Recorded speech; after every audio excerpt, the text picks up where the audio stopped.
News first channel ಹಾಗೂ ಡಿಜಿಟಲ್ನಲ್ಲಿ ಜಾಹೀರಾತು ನೀಡಲು ಈ ನಂಬರ್ಗೆ ಸಂಪರ್ಕಿಸಿ.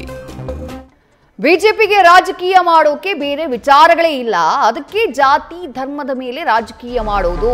ಬಾನು ಮುಷ್ತಾಕ್ ದಸರಾ ಉದ್ಘಾಟನೆ ಮಾಡುವುದನ್ನ ವಿರೋಧಿಸುತ್ತಾರೆ ಇವರು ಅಂತ ಹೇಳಿ ಮೈಸೂರು ಕೊಡಗು ಮಾಜಿ ಸಂಸದ ಪ್ರತಾಪ್ ಸಿಂಹರನ್ನ ತರಾಟೆಗೆ ತೆಗೆದುಕೊಂಡಿದ್ದಾರೆ ಸಿದ್ದರಾಮಯ್ಯ.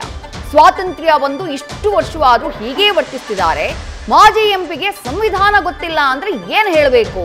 ಇಂಥ ಮೂರ್ಖರು ನಮ್ಮ ದೇಶದಲ್ಲಿದ್ದಾರೆ ಅಂತ ಹೇಳಿ ಪ್ರತಾಪ್ ಸಿಂಹ ವಿರುದ್ಧ ಸಿಎಂ ಸಿದ್ದರಾಮಯ್ಯ ವಾಗ್ದಾಳಿ ಮಾಡಿದ್ದಾರೆ.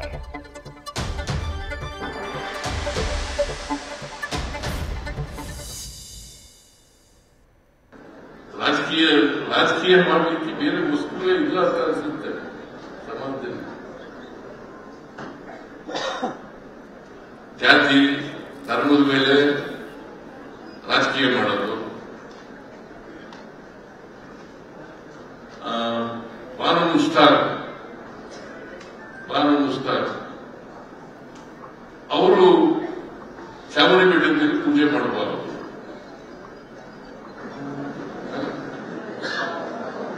ಅವರು ಬೇರೆ ಧರ್ಮದವರು ಉದ್ಘಾಟನೆ ಮಾಡಬಾರದು, ಪೂಜೆ ಮಾಡಬಾರದು,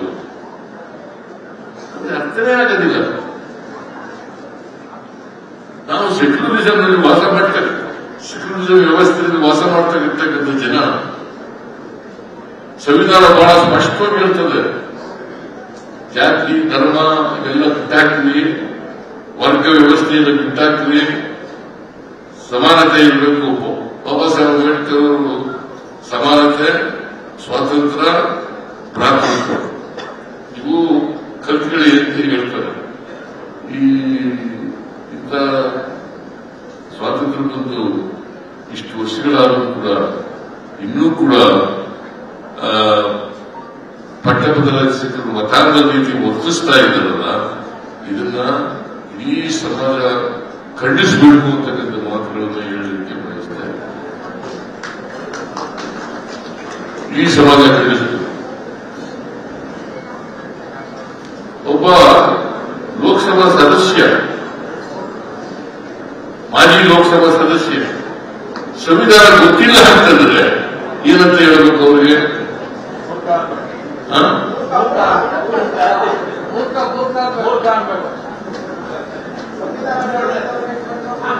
ಮೂರ್ಖ ಅಂತ ಕರೀತಾರೆ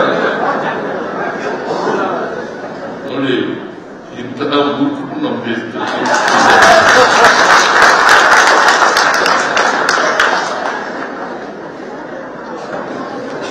ಇಂಥ ಮೂರ್ಖರ ಬಗ್ಗೆ ಎಚ್ಚರಿಕೆ ಅಲ್ವಾ?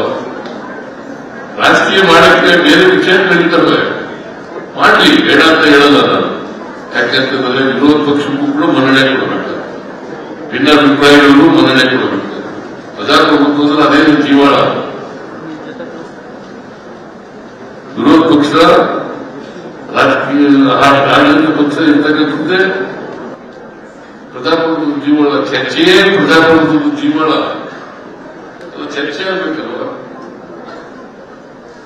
ಆದರೆ ಜನರನ್ನ ತಪ್ಪು ದಾರಿಗೆ ಎಳಿತಕ್ಕಂಥ ಪ್ರಯತ್ನ ಇದೆಯಲ್ಲ, ಅದು ಖಂಡನೀಯವಾದಂತಹ ಮಾತುಗಳನ್ನ ಹೇಳಲಿಕ್ಕೆ ಬಯಸ್ತಾರೆ. ನ್ಯೂಸ್ ಫಸ್ಟ್ ನಿರ್ಭೀತಿಯಿಂದ ನಿಮ್ಮ ಪರವಾಗಿ.